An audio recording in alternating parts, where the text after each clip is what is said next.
Maya Chen woke up before her alarm went off. She had been waiting for this day for so many years. Today was her first day as a medical intern at Metropolitan General Hospital. She put on her white coat and looked at herself in the mirror. The coat still felt stiff and new. She smiled at her reflection, thinking about all the hard work that brought her to this moment. The hospital was huge and busy when Maya arrived. Nurses walked quickly through the halls. Doctors spoke in serious voices. Patients sat in waiting rooms looking worried. Maya felt her heart beating fast. She was nervous but also excited. She wanted to help people. She wanted to be a good doctor. Dr. Richard Holloway was going to be her supervisor. Maya had read about him before coming to the hospital.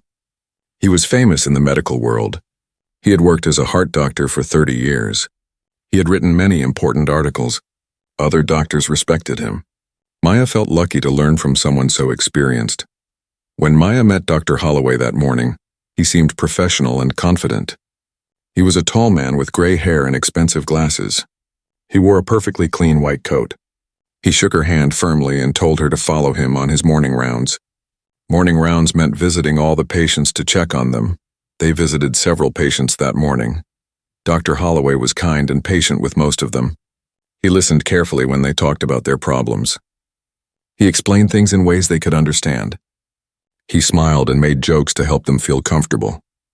Maya watched him work and took notes. She wanted to learn everything she could. Then they walked into room 412. A black man was lying in the hospital bed. His name was Jerome Washington, and he was 58 years old. He looked tired and worried. His wife sat in a chair next to his bed, holding his hand. Everything changed when Dr. Holloway walked into that room. His face became cold. His voice became flat and unfriendly. He did not smile anymore. Maya noticed the change immediately, but she did not understand why it happened. Mr. Washington tried to explain his symptoms. He said his chest hurt badly. He said the pain started 2 days ago and kept getting worse. He said it felt like someone was sitting on his chest. His wife nodded and said she was very worried about him. She said he could barely sleep because of the pain. Dr. Holloway barely looked at Mr. Washington while he talked. He did not touch him to examine him properly. He did not listen to his heart with his stethoscope. He did not ask many questions. He just stood near the door with his arms crossed. "It's probably just anxiety," Dr. Holloway said after less than 2 minutes. His voice was dismissive, like he had already decided Mr. Washington was wasting his time. Mr. Washington looked confused. "But doctor, the pain is real. It hurts so much I can't breathe properly. A lot of people think anxiety is just in their head, but it causes real physical symptoms," Dr. Holloway said. He was already moving toward the door. "Try to relax. Get some rest. You'll be fine. Should we do any tests?" Maya asked quietly. She had learned in medical school that chest pain should always be taken seriously. It could be a heart attack. It could be something else dangerous. Dr. Holloway looked at her with annoyance in his eyes. "Not necessary," he said sharply. Then he walked out of the room. Maya stood there for a moment, not knowing what to do. She looked at Mr. Washington and his wife. They both looked disappointed and scared. Mr. Washington was still holding his chest. His face showed he was in real pain. "I'm sorry," Maya said softly before following Dr. Holloway out of the room. The rest of the morning continued the same way. They visited a young white woman with a headache. Dr. Holloway spent 15 minutes with her. He ordered several tests. He was kind and thorough. They visited an older white man with back pain. Dr. Holloway examined him carefully and prescribed strong pain medication. Maya tried to tell herself she was imagining things. Maybe Dr. Holloway was just having a bad moment when they saw Mr. Washington. Maybe he was tired. Maybe he had other things on his mind. But something felt wrong to her. The difference in how he treated patients was too obvious. During lunch, Maya could not stop thinking about Mr. Washington. She decided to go back to his room to check on him. When she walked in, he was still in pain. His wife looked even more worried than before. "How are you feeling?" Maya asked. "Not good," Mr. Washington said. "The pain is getting worse. I think something is really wrong." Maya felt torn. She was just an intern. She was supposed to follow Dr. Holloway's instructions, but her instincts told her this patient needed help. She made a decision. "Let me listen to your heart," she said. She used her stethoscope and listened carefully. Something did not sound right. His heartbeat was irregular. I'm going to talk to the attending physician, Maya told them. Someone else should look at you. She found another doctor and explained the situation. The doctor came to examine Mr. Washington. He immediately ordered tests. Within an hour, they discovered that Mr. Washington had a serious heart problem. He needed medication right away. Maya felt relieved that she had checked on him, but she also felt disturbed. Why had Dr. Holloway dismissed this patient so quickly? Why had he not done a proper examination? That evening, Maya went home feeling confused and upset. Her first day had not gone the way she expected. She had learned something important, but it was not a medical lesson. She had learned that not all doctors treat all patients the same way. She sat in her small apartment and thought about what she had seen. She thought about the way Dr. Holloway's face had changed when he walked into Mr. Washington's room. She thought about how quickly he had left. She thought about all the tests and care he had given to other patients.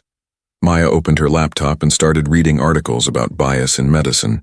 She learned that many studies showed black patients often received worse care than white patients. She learned that some doctors did not believe black patients when they said they were in pain. She learned that these problems led to serious health issues and even death.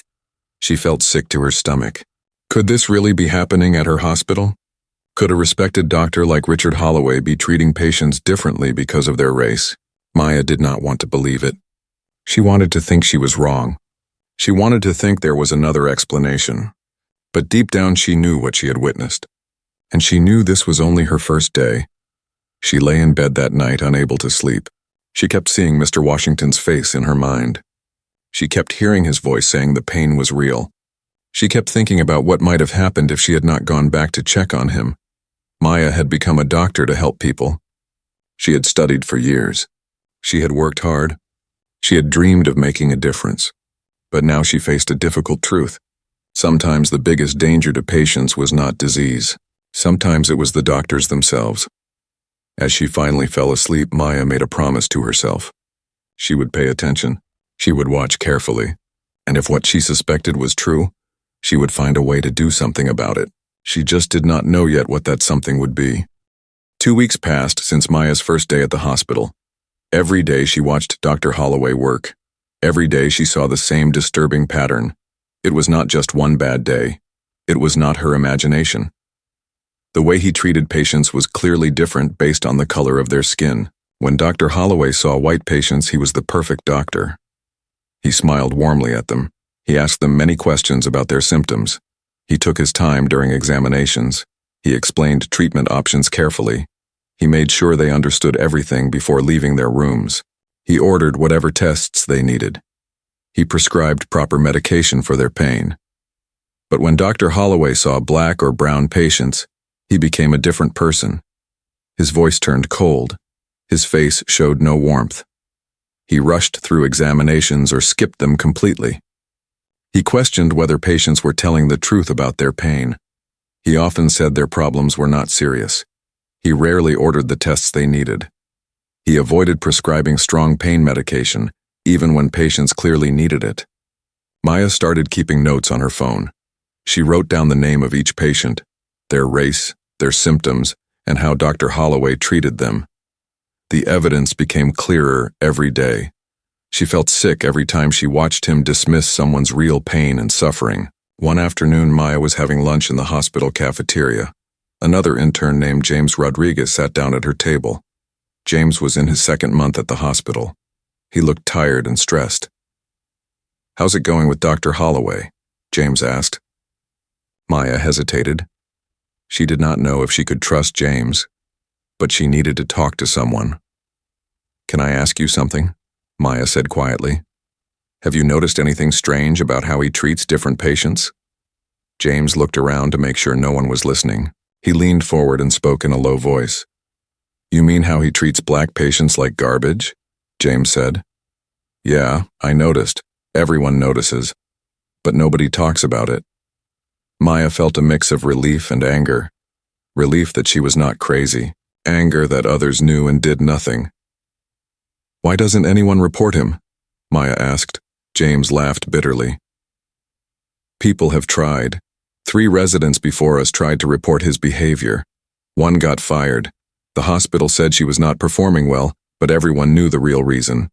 The other 2 were blacklisted. They could not get positions in their chosen specialties. Their careers were basically destroyed.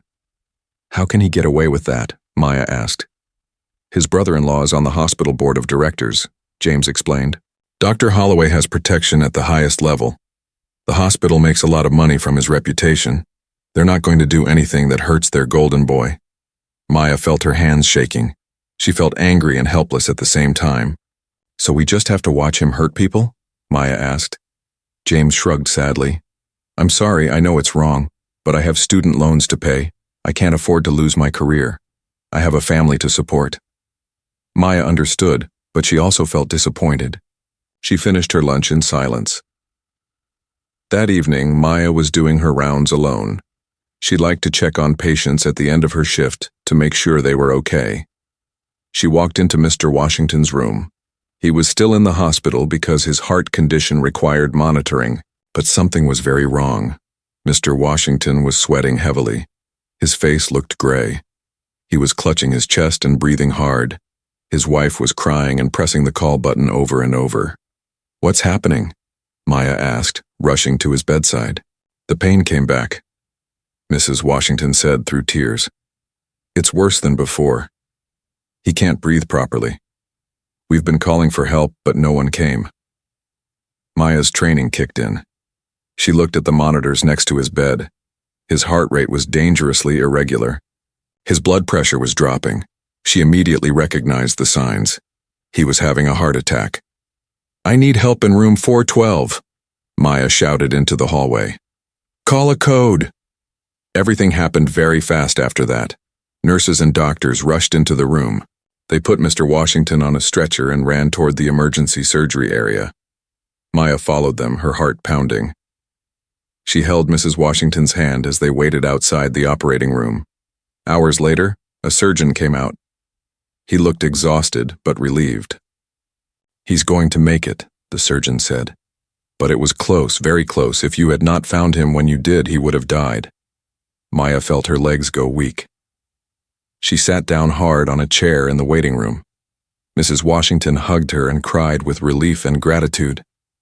Later, Maya checked Mr. Washington's medical file. She saw that Dr. Holloway had been the one scheduled to check on him that evening. But Dr. Holloway had signed off on the chart without actually visiting the room. He had written that the patient was stable and comfortable. This was completely false. Maya felt rage building inside her. Dr. Holloway's negligence had almost killed Mr. Washington. And this negligence came from his racist assumptions that Mr. Washington's pain was not real or important. The next morning, Maya expected Dr. Holloway to say something about what happened. She expected him to acknowledge his mistake, maybe even apologize. But he said nothing. He acted like nothing had happened. During morning rounds, he walked past Mr. Washington's room without going in. Maya could not stay silent anymore. Dr. Holloway, shouldn't we check on Mr. Washington? He had emergency surgery last night. Dr. Holloway looked annoyed. The surgical team is handling him now. We don't need to be involved. But you're his primary doctor, Maya said carefully. I said it's being handled, Dr. Holloway snapped. He walked away. That day, Maya saw more disturbing things. A young black woman came to the emergency room with severe stomach pain. She was crying and could barely stand up. Dr. Holloway examined her for less than 5 minutes. You're probably just looking for pain medication, he told her. His voice was full of accusation. We see a lot of drug-seeking behavior in the ER. I'm not looking for drugs, the woman said, tears running down her face. Something is really wrong. Please help me. I'm prescribing you some ibuprofen, Dr. Holloway said. Take it and go home. If you're still in pain in a few days, see your regular doctor. Maya felt helpless watching this. Later that day, she learned that the same woman went to another hospital. They discovered she had a ruptured ovarian cyst that required immediate surgery. The delay in treatment had made her condition worse. Another patient was an older Latino man with a mole on his back. His daughter had brought him in because the mole had changed color and size. These were warning signs of skin cancer that Maya had learned about in school. Dr. Holloway barely looked at the mole. "It's nothing," he said dismissively. "People worry too much about every little spot on their skin." "Shouldn't we do a biopsy to be sure?" the daughter asked. "Not necessary," Dr. Holloway said. "You're wasting medical resources over nothing." The family left looking confused and worried. Maya made a note to follow up on this case. But the worst incident came on a Friday afternoon. Dr. Holloway was examining a black woman named Diane Foster. She was 45 years old and had lupus, a serious disease that affects the immune system. She came in because her symptoms were getting worse. Maya stood in the room during the examination. What she witnessed made her feel physically ill. Dr. Holloway spoke to Mrs. Foster with open contempt. He made comments about her appearance. He suggested she was exaggerating her symptoms to get attention. He accused her of not taking care of herself properly. "Women like you always want someone else to solve your problems," he said. His voice was cruel. "Maybe if you tried harder to manage your condition, you wouldn't be here wasting everyone's time." Mrs. Foster sat on the examination table, tears streaming down her face. She did not argue back. She did not defend herself. She just sat there silently, absorbing the verbal abuse. Maya wanted to say something. She wanted to tell Dr. Holloway to stop. She wanted to comfort Mrs. Foster. But she was frozen. She was afraid of losing her position. She hated herself for being a coward. After Dr. Holloway left the room, Maya stayed behind. She handed Mrs. Foster a tissue. "I'm so sorry," Maya whispered. Mrs. Foster looked at her with sad, tired eyes. "This is not the first time," she said quietly. "This is what it's like for people like me. Nobody believes us. Nobody cares." Maya went home that night and cried. She cried for Mr. Washington, who almost died. She cried for the young woman in pain who was called a drug seeker. She cried for Mrs. Foster, who was verbally abused. She cried for all the patients who suffered because of one doctor's racism, but then she stopped crying and started thinking. James had said that reporting Dr. Holloway through official channels was useless. The hospital protected him. The system was broken. So Maya needed to think outside the system. She remembered something her medical ethics professor had said in school. Sometimes being a good doctor means being willing to break the rules to do what's right. Maya made a decision that night. It was risky. It could destroy her career. But she could not stand by and watch more people suffer. She had to do something. And she had an idea of what that something might be. Maya could not sleep that night. She kept thinking about Mrs. Foster's face. She kept hearing the cruel words Dr. Holloway had said. She kept thinking about Mr. Washington almost dying. Every time she closed her eyes, she saw the faces of patients who had been dismissed, ignored, and mistreated. At 3 a.m, Maya sat up in bed. She had made her decision. She knew what she had to do, even though it scared her. She was going to document everything. She was going to gather evidence that could not be ignored or denied. The next morning, Maya went to an electronics store. She bought a small phone holder that could clip to her pocket. The holder would keep her phone steady and pointing forward. She practiced at home, making sure the camera was at the right angle.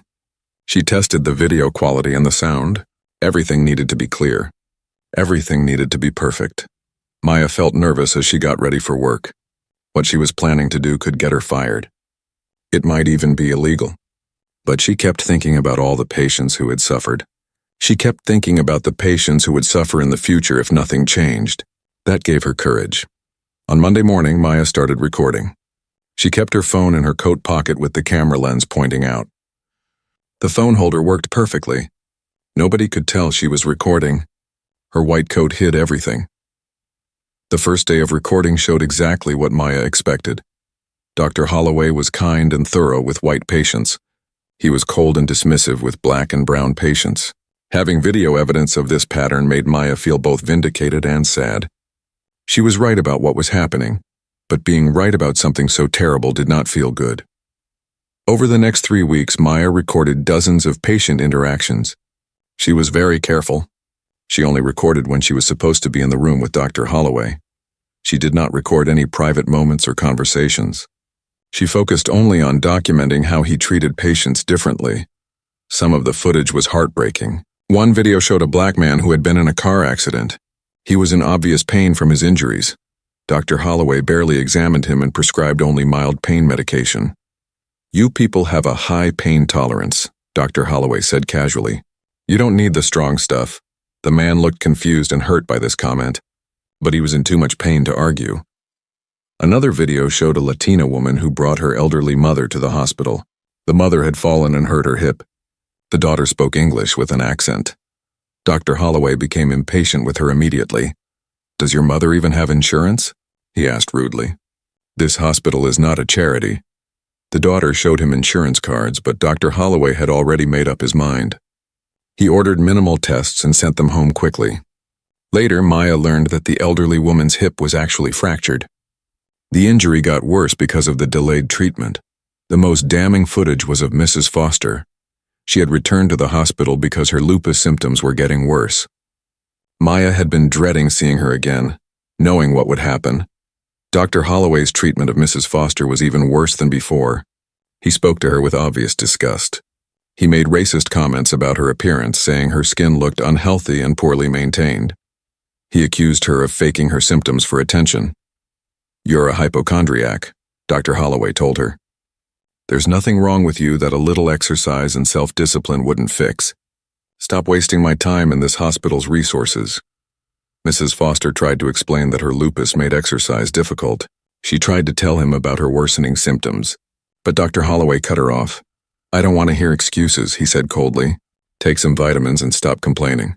Maya watched Mrs. Foster's face crumble. Tears ran down her cheeks. She looked humiliated and defeated. She sat on the examination table, her shoulders shaking with silent sobs.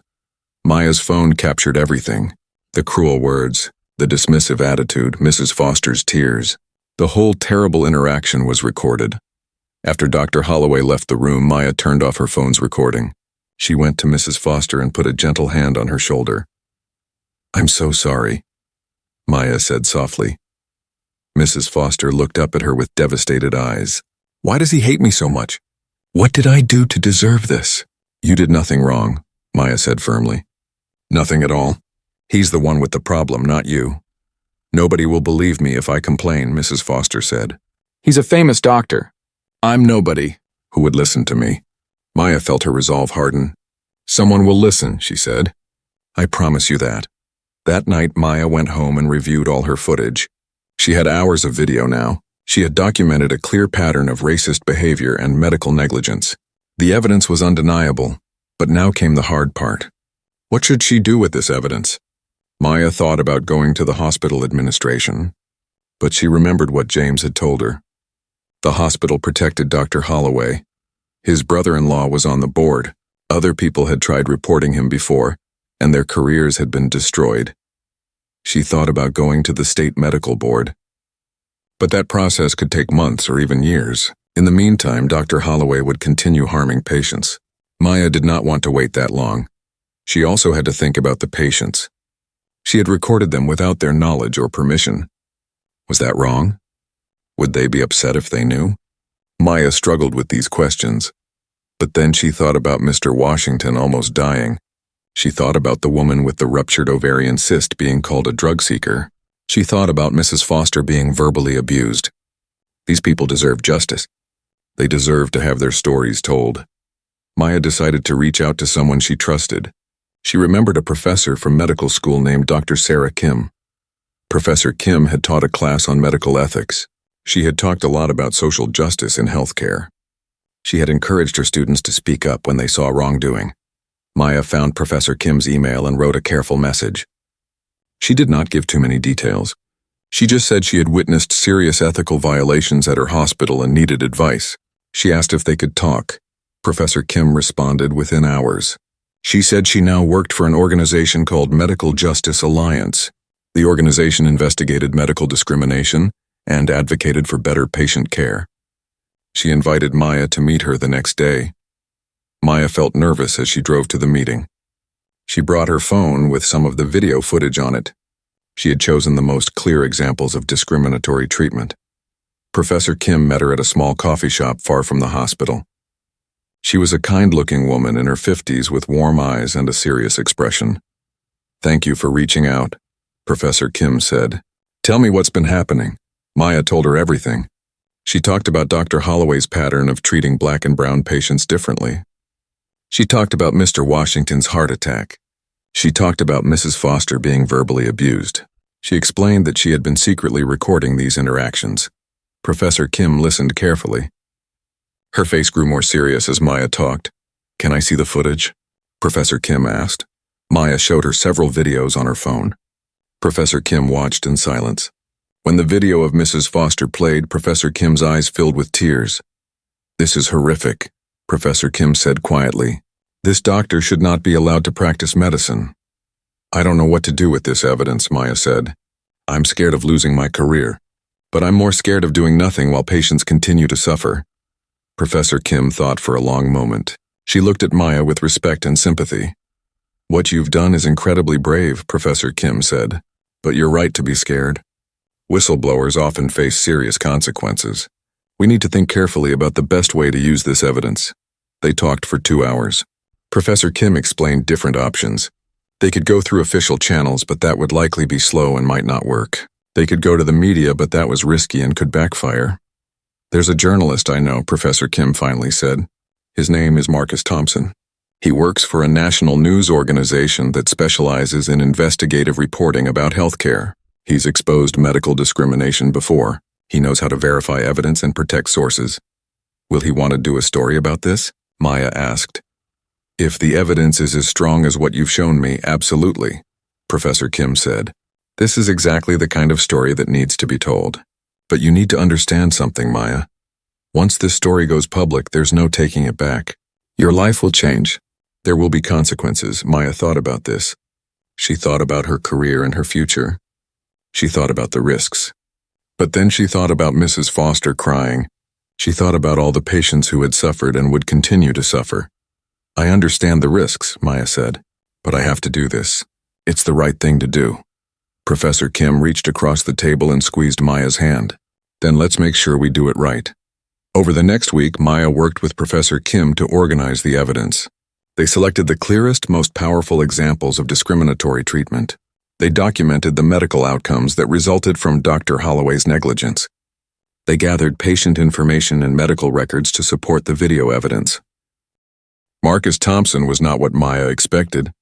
She had imagined a loud, aggressive reporter who would push her to reveal more than she was comfortable with. Instead, Marcus was quiet and thoughtful. He was a black man in his 40s with kind eyes and a calm presence. He made Maya feel safe. They met in a private room at Professor Kim's office. Maya had brought her phone with all the video footage. Her hands were shaking as she set it on the table. Before we start, Marcus said gently, I want you to know that I take this very seriously. If we're going to publish this story, we need to do it right. That means verifying everything. It means making sure we're not putting patients at risk. It means protecting you as much as possible. Maya felt herself relax a little. Thank you, she said. Can you walk me through what you've documented? Marcus asked. Maya showed him the videos one by one. She explained the context of each interaction. She showed him medical records that proved the difference in care. She explained how Dr. Holloway's negligence had almost killed Mr. Washington. She showed him the devastating video of Mrs. Foster being verbally abused. Marcus watched everything in silence. He took careful notes. Sometimes he asked questions to clarify details. His face showed anger but also deep sadness. When they finished, Marcus sat back in his chair. He looked exhausted. This is one of the most clear cases of medical racism I've ever seen, he said quietly. The pattern is undeniable. The video evidence is powerful.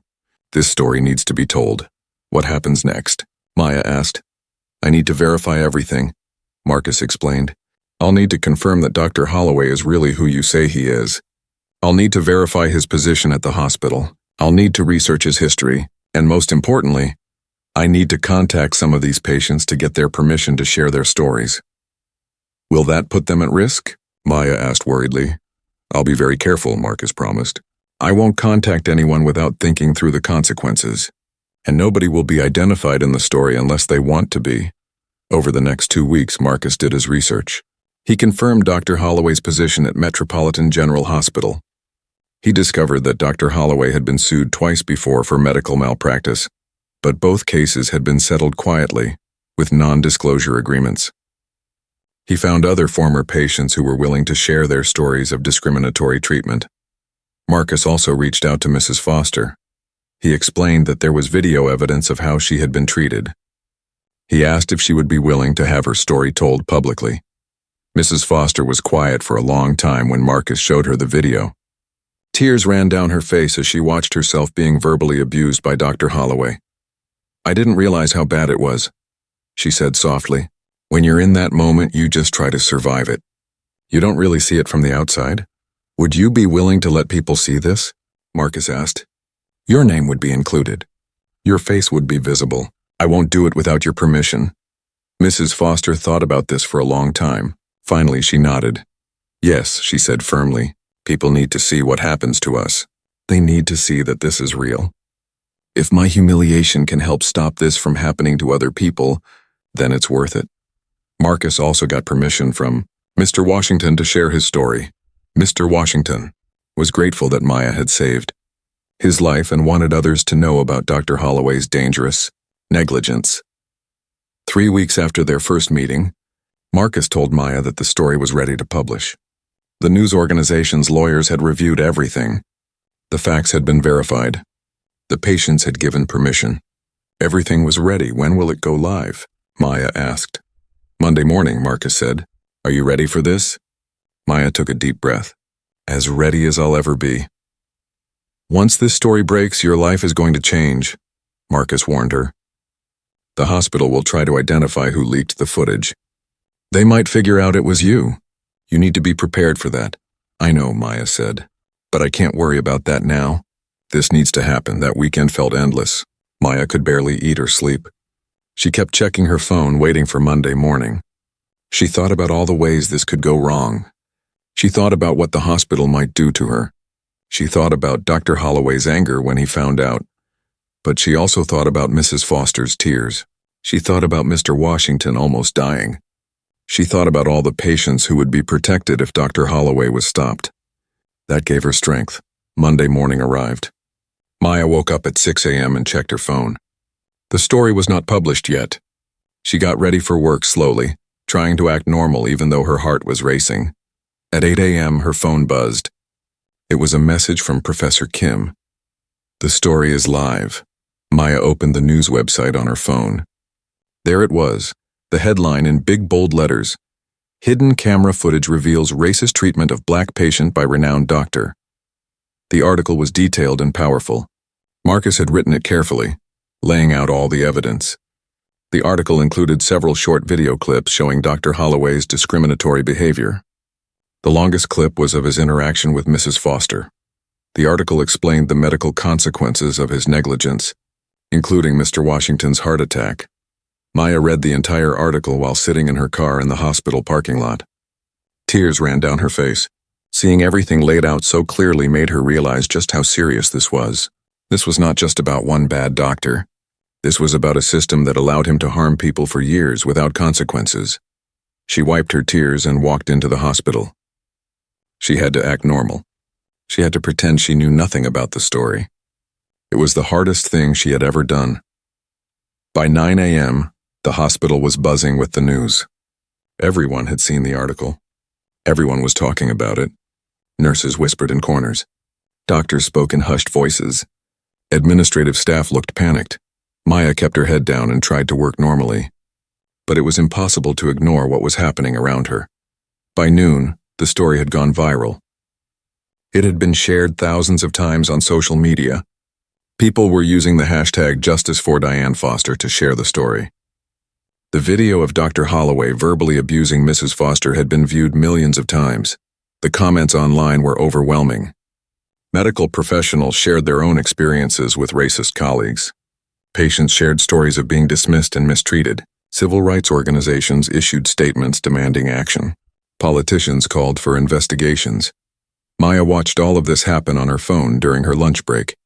She felt amazed and terrified at the same time. She had hoped the story would make an impact, but she had not expected this level of response. The hospital administration sent out an emergency email to all staff. The email said the hospital was aware of the allegations and was conducting a thorough investigation. The email said staff should not speak to the media. The email said nothing about Dr. Holloway specifically. Maya saw Dr. Holloway briefly that afternoon.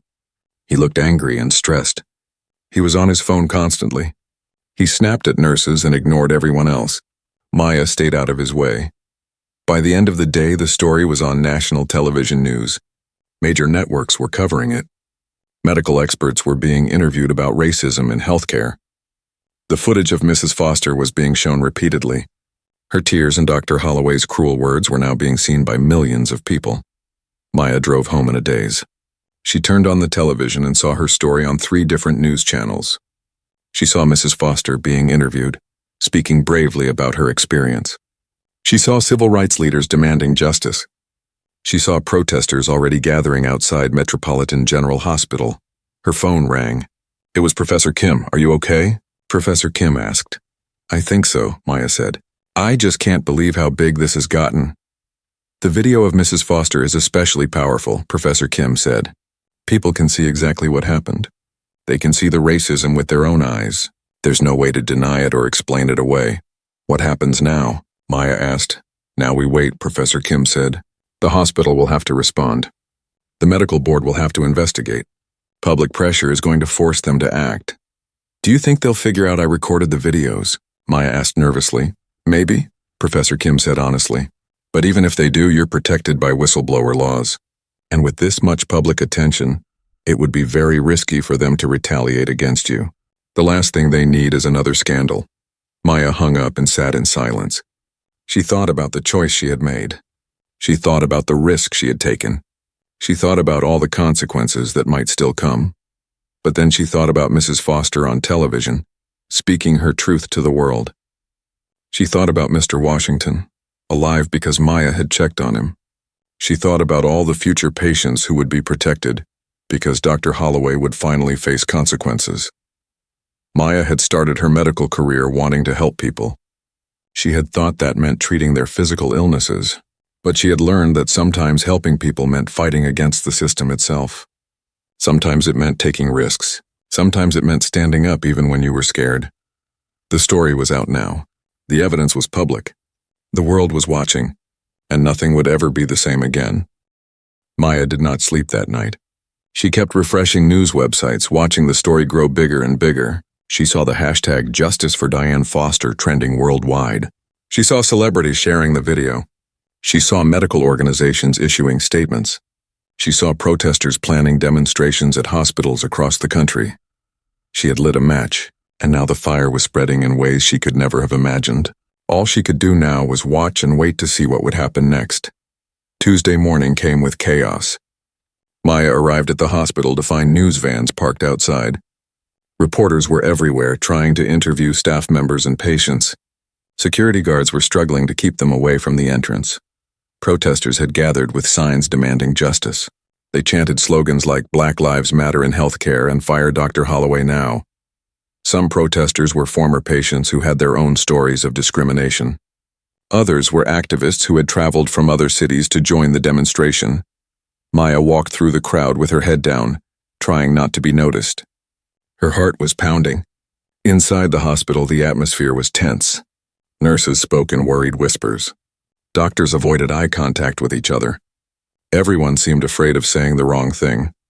An emergency staff meeting was called for that afternoon.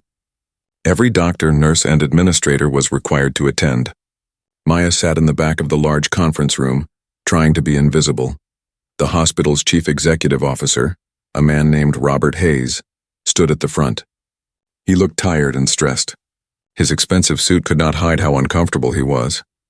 "I'm sure you've all seen the news coverage," Mr. Hayes began. "I want to assure everyone that the hospital takes these allegations very seriously. We have placed Dr. Holloway on administrative leave while we conduct a full investigation." There were murmurs throughout the room. Some people looked relieved. Others looked skeptical. "I also want to remind everyone that speaking to the media is prohibited," Mr. Hayes continued. "All questions should be directed to our communications department. We need to present a unified front during this difficult time." Maya noticed that Mr. Hayes never said whether the allegations were true. He never apologized to the patients who had been harmed. He only talked about protecting the hospital's reputation. After the meeting, Maya overheard two senior doctors talking in the hallway. "I can't believe someone secretly recorded him," one doctor said. "That's a violation of privacy. Whoever did it should be fired." "But did you see that video of him with Mrs. Foster?" The other doctor replied. "That was inexcusable. I've worked with Richard for 15 years and I had no idea he treated patients that way." "Come on, you never noticed anything?" the first doctor said skeptically. There was a long pause. "Maybe I didn't want to notice," the second doctor admitted quietly. This conversation told Maya something important. Some people were more upset about the secret recording than about the racist treatment. They were more concerned with how the information got out than with what the information revealed. But others were starting to question things they had ignored for years. The next few days were intense. The story continued to dominate news coverage. More patients came forward with their own stories about Dr. Holloway. A woman revealed that he had misdiagnosed her mother's cancer, delaying treatment by 6 months. A man talked about how Dr. Holloway had refused to prescribe necessary pain medication after a surgery. The hospital's social media pages were flooded with comments. Thousands of people shared their experiences with medical racism. Many of these stories were heartbreaking. People talked about being ignored when they said they were in pain. They talked about doctors who did not believe them. They talked about family members who had died because of inadequate care. Civil rights organizations demanded that the hospital implement major changes. They called for mandatory training on racial bias. They demanded more diverse leadership. They wanted an independent review of all patient complaints from the past 10 years. On Wednesday, the state medical board announced they were opening a formal investigation into Dr. Holloway's medical license. This was significant. It meant the investigation was not just about one hospital. It was about whether Dr. Holloway should be allowed to practice medicine anywhere. Maya tried to focus on her work, but it was impossible. Everywhere she went, people were talking about the story. Some staff members defended Dr. Holloway, saying he was being unfairly targeted. Others said they had suspected something was wrong for years but felt powerless to speak up. Dr. Holloway himself had not been seen at the hospital since Monday. Rumors spread about where he was and what he was doing. Some people said he had hired an expensive lawyer. Others said he was planning to sue the hospital for not protecting him. Maya avoided thinking about what he might do if he discovered she was the source of the videos. On Thursday, something unexpected happened. 5 more doctors at Metropolitan General came forward with complaints about the hospital's culture. They said racial bias was not limited to Dr. Holloway. They described a pattern of black and brown patients receiving inferior care throughout the hospital. They talked about administrators who ignored complaints. They talked about a system that protected powerful doctors while silencing those who spoke up. This was bigger than Maya had realized. Dr. Holloway was not just one bad doctor. He was a symptom of a much larger problem. Friday brought even more developments. A lawyer announced that several former patients were filing a class action lawsuit against Dr. Holloway and Metropolitan General Hospital. They were seeking damages for medical negligence and discrimination. Mrs. Foster was one of the lead plaintiffs. The hospital's board of directors held an emergency meeting. After 6 hours, they released a statement. Dr. Holloway's brother-in-law had resigned from the board. The hospital was hiring an outside firm to conduct a complete review of their practices. They were implementing immediate changes to how patient complaints were handled, but the statement still did not include an apology to the patients who had been harmed. On Saturday, Maya was at home when her phone rang. It was an unknown number. She hesitated before answering. "Hello," Maya said cautiously. "Is this Dr. Maya Chen?" a woman's voice asked. "Yes," Maya said, her heart starting to race. "This is Jennifer Ross from the hospital's Human Resources Department. We need you to come in for a meeting on Monday morning at 9 a.m. It's regarding the recent media coverage." Maya's blood ran cold. "What is this about?" "We'll discuss everything at the meeting," Jennifer said. "Please don't be late," the line went dead. Maya sat down, her hands shaking. They knew. Somehow they had figured out she was the one who recorded the videos. She was going to be fired. Maybe worse. Maya called Professor Kim immediately and told her what happened. "Don't panic," Professor Kim said calmly. "They might not know for sure. They might just be interviewing everyone who worked with Dr. Holloway.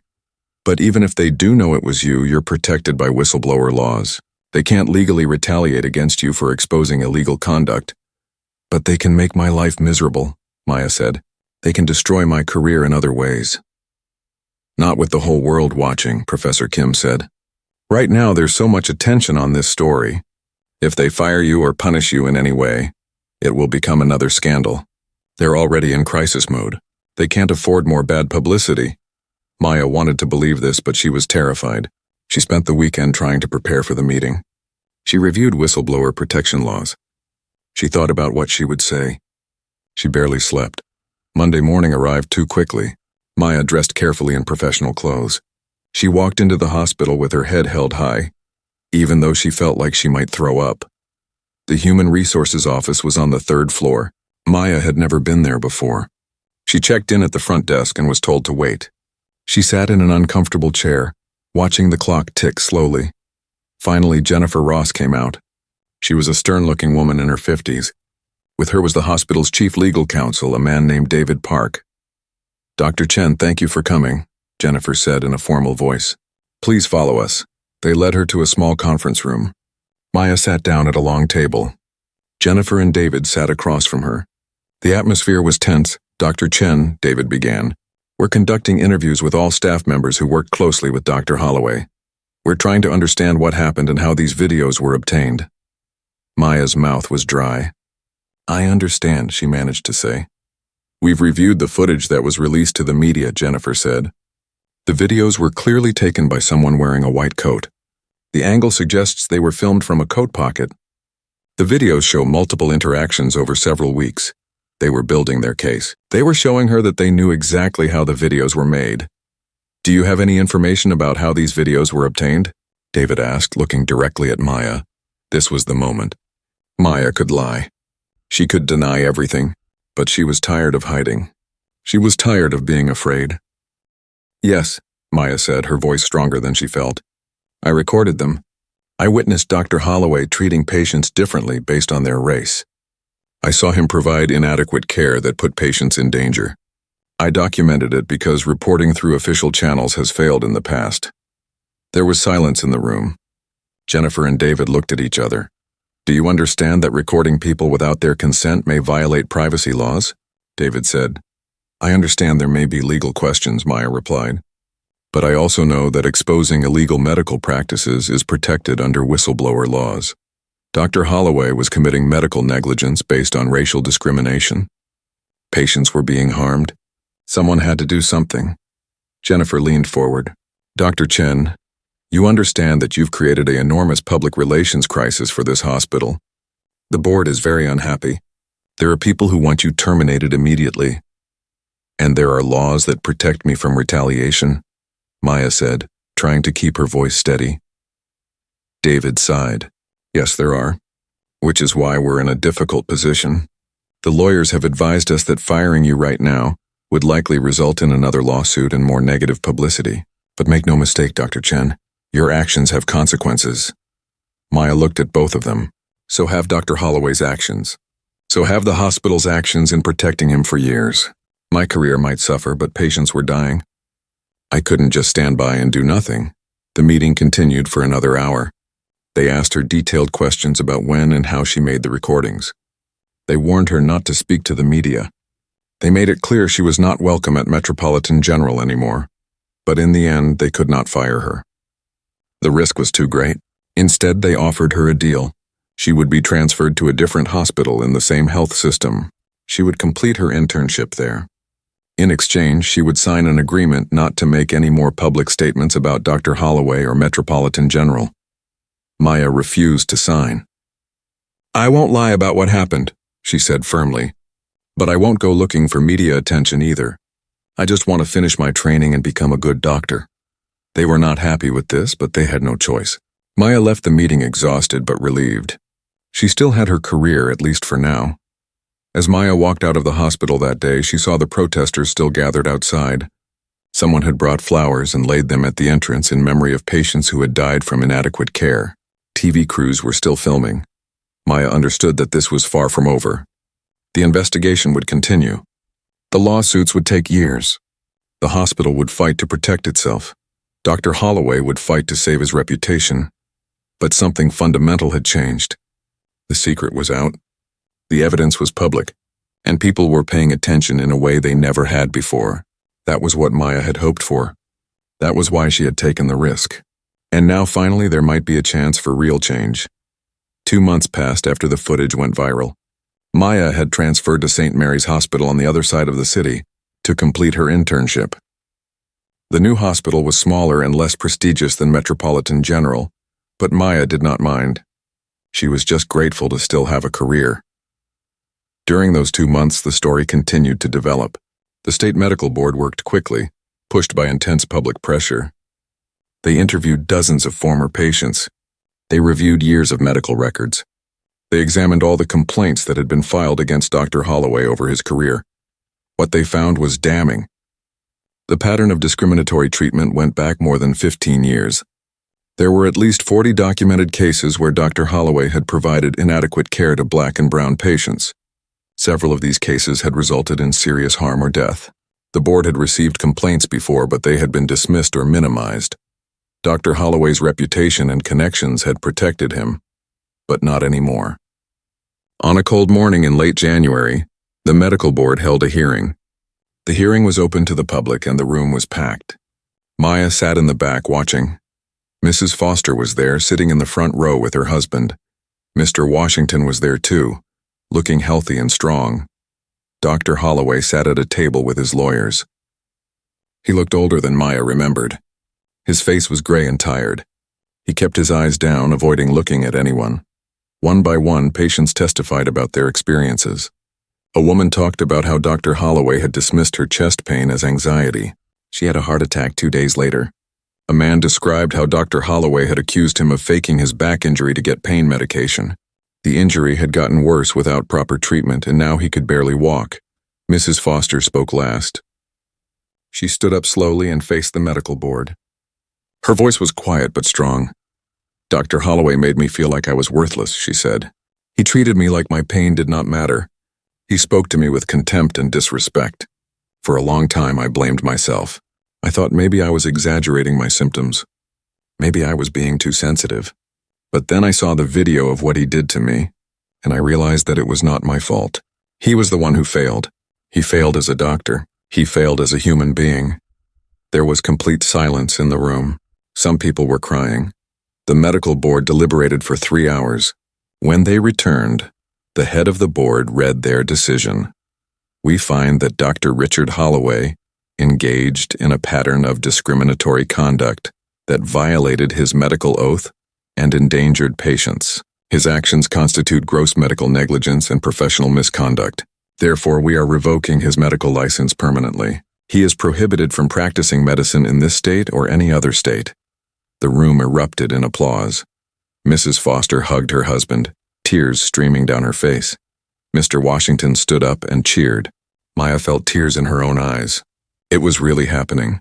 Dr. Holloway was being held accountable. Dr. Holloway's lawyers tried to argue, but it was over. He stood up slowly and walked out of the room, his career destroyed. Some people might have felt sorry for him, but Maya did not. She thought about all the patients he had harmed. She thought about the ones who had died. Justice was finally being served. But the consequences extended beyond Dr. Holloway.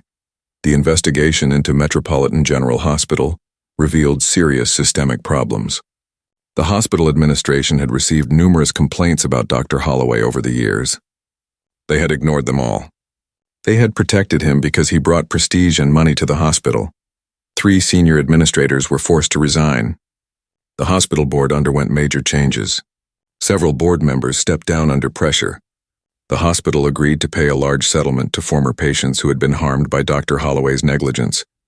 More importantly, the hospital implemented real reforms. They created a new patient advocacy office with the power to investigate discrimination complaints independently. They hired a diversity officer to review hospital practices. They made implicit bias training mandatory for all medical staff. They set up a community oversight board that included former patients and civil rights advocates. These changes were not perfect. They did not fix everything overnight, but they were a start.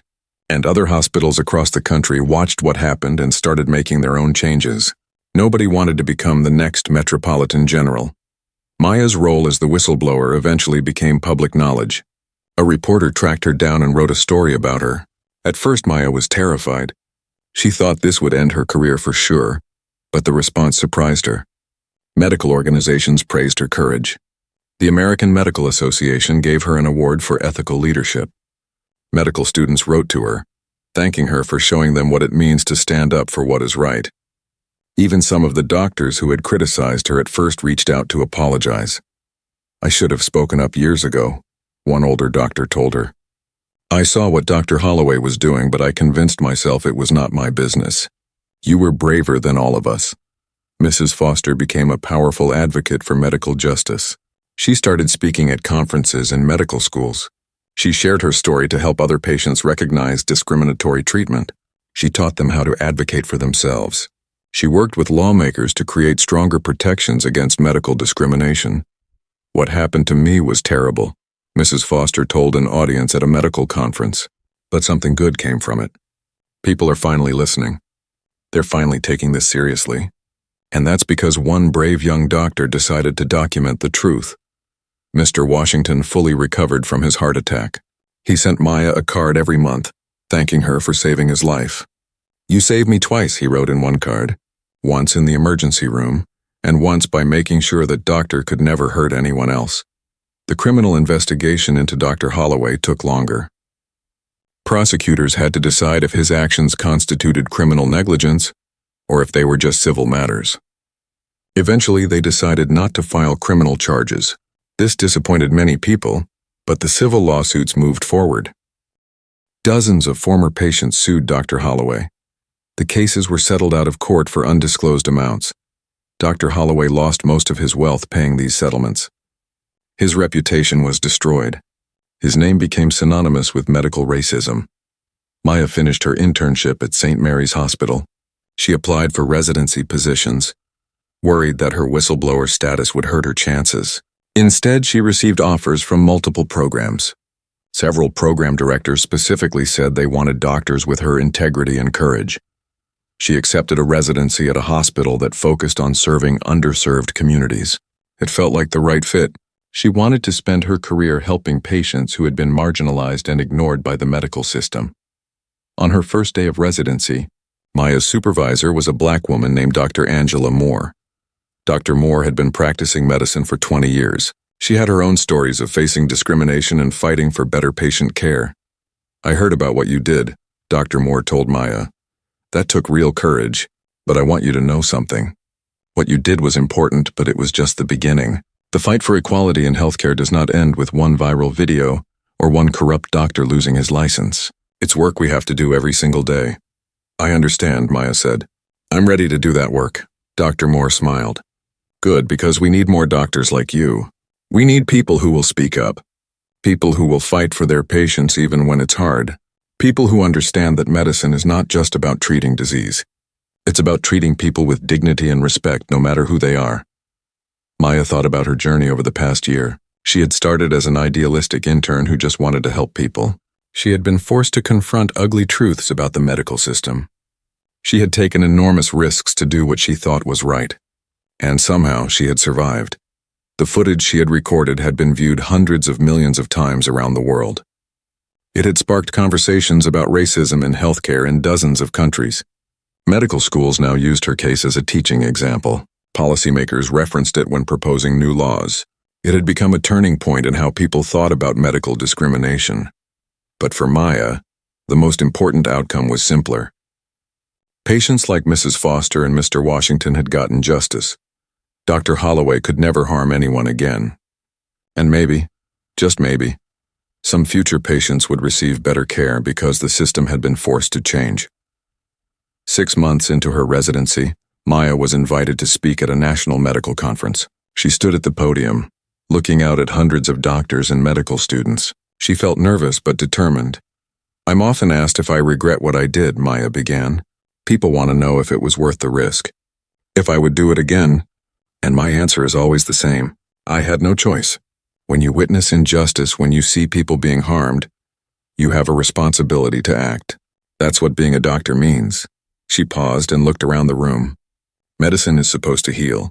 But when the system itself is sick, we have a duty to be the cure. We have to be willing to speak uncomfortable truths. We have to be willing to challenge authority. We have to be willing to stand up for our patients even when it costs us something.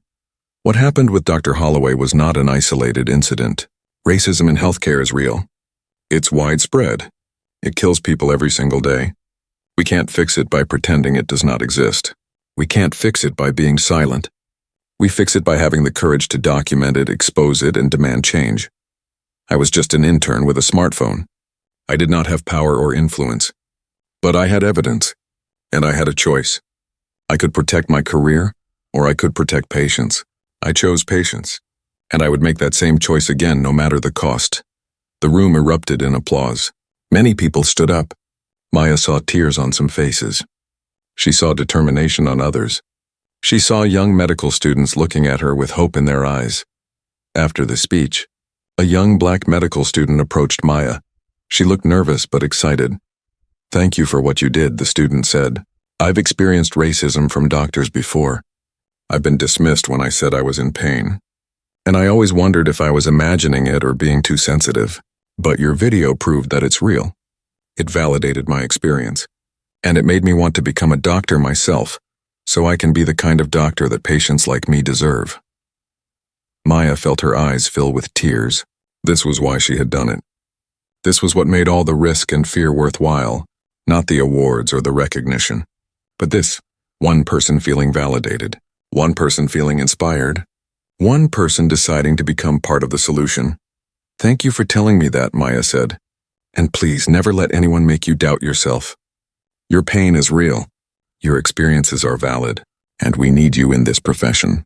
We need your voice and your perspective." Years later, when Maya looked back on that difficult year, she thought about how much had changed. The video footage that had seemed so risky to record had become a catalyst for transformation. Metropolitan General had implemented real reforms. Other hospitals had followed suit. Medical schools had changed their curricula to address bias more directly.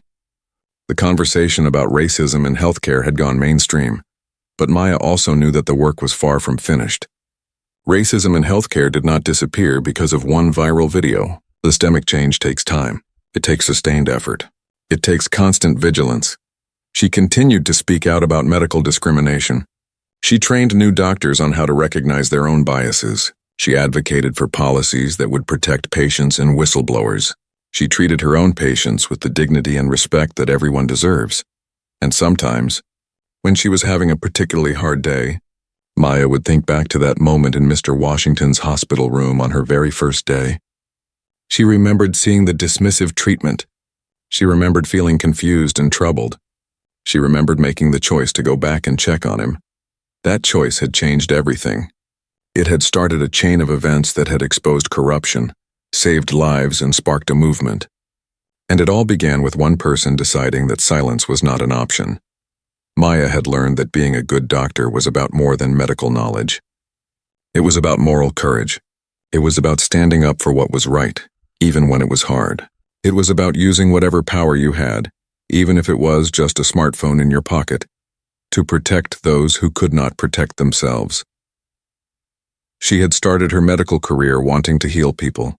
She had discovered that sometimes healing meant fighting the system itself, and she had proven that one person, armed with nothing but truth and courage, could make a real difference in the world.